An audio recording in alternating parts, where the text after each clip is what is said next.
Eingonda tawre haiduna pung hanthabibu tawbiganu masi eikoi pamiba no NRC no census se phangdaba yade eikoi tunglamchatki oiba eikoi Yelhoumee kandaba yade Manipur sing kandaba yade aibo che masida hoji phogde stand tawminasi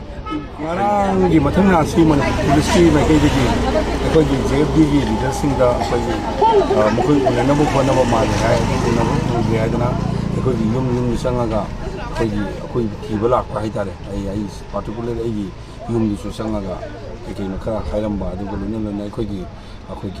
JFD gi finance paibiriba sunil karam gi yum su kudi thiramba si samjamna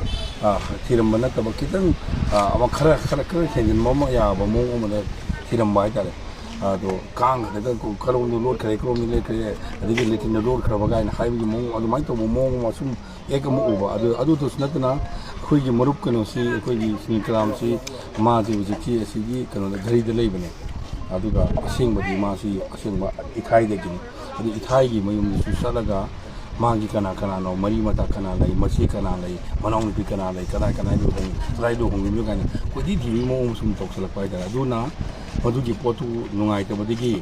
eikhoina masi awang wa thakta hai uthoti dang haina daga si kamai to no haidana khoi su khara kan ngang na re aduna maram oidana higher uthoti gi mage gi fare aduji khoi si khoi gi wuchi gi additional DGP haidare ma Mr. Durji Lahiri haiba male ma ke unana ba khona bani adu yare haidana unarunu haidana khoi wari sagre na khoi gi home se habi khari di poto khoi silent nei bini nganang se adwani khoi nganang satkidre adugi matungda ngasi ayuksi amuk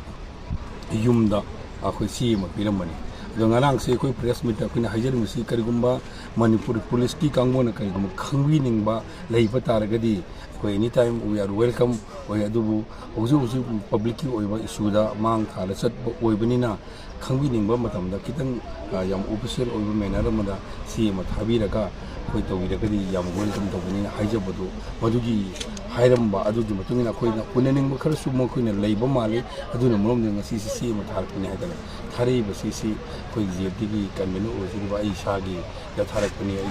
maru kana du tharakre adu si du da tharakpudu da khoi gi hana mamangi unabo matamda government of Manipur gi home di bamai thak matamda khoi umdu unneningi tang basuktu side lakpi kolun haiba adu handaki masi gi tharakpusina khoi FIR am chalakpa haidara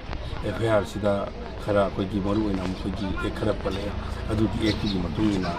tarku matamda khoi si kitang waru haidara adu namaram dana Manipur gi laibiri ba mai gi mayam sungsina khoi gi campaign committee gi khoi leiri committee gi phaba yaru haidara iho mo chaw mo hong no bu ji hobu tawru ro ne dubu yamna kanu oina telephonic oina akhoi na haire akhoi na chebudu khoi thaje gi su la na lobi no adu smart of the dang wari ani ta jama ka tin khoi gi logje ge to bani haidna haibadi gi khoi gi na sebulak chebani khoi nu najari si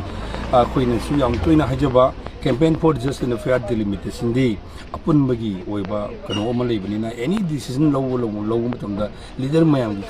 collective oiba decision low chumi haibadi khoi ngasi khutata pau pinar ku matamda khoi gi khurai mai gi maximal gi oiba leader sing uripok apun bulu gi leader sing aduga khoi gi atei gi community sing united party pangal gi aduga khoi gi bihari association gi loina khoi sti yawuni adu maira paibi mayam su yawraga khoi mi taraga nipan na tribal male khoi punna sangmina raga khoi kai kom nazaraba khoi gi Imphal East ki additional SP khoi elangbam khoi gi sa karoga joiras ke lona na khoi gi ke sa khoi bedje ane khoi kai kom nazaraba wasiga tam kuina wari sanai wari sida hairi si khoi nu ji changchali khongjang sida khoi gi police ki na kai de su law and order gi oiba kanu oma leibani na yaragadi khoi gi yamna hena kan ban violence so photo to bi dana bagi haina bani khoi ngasi foguda moina haripoda khoi ngasi foguda non violence ki tab khoi tawdri khoi hana mamang da to ki ba khan da it's so different leibini ba lamaki ma ke gi musim ya na pajana control to da kan da hoji body ya na kan non violence bai ho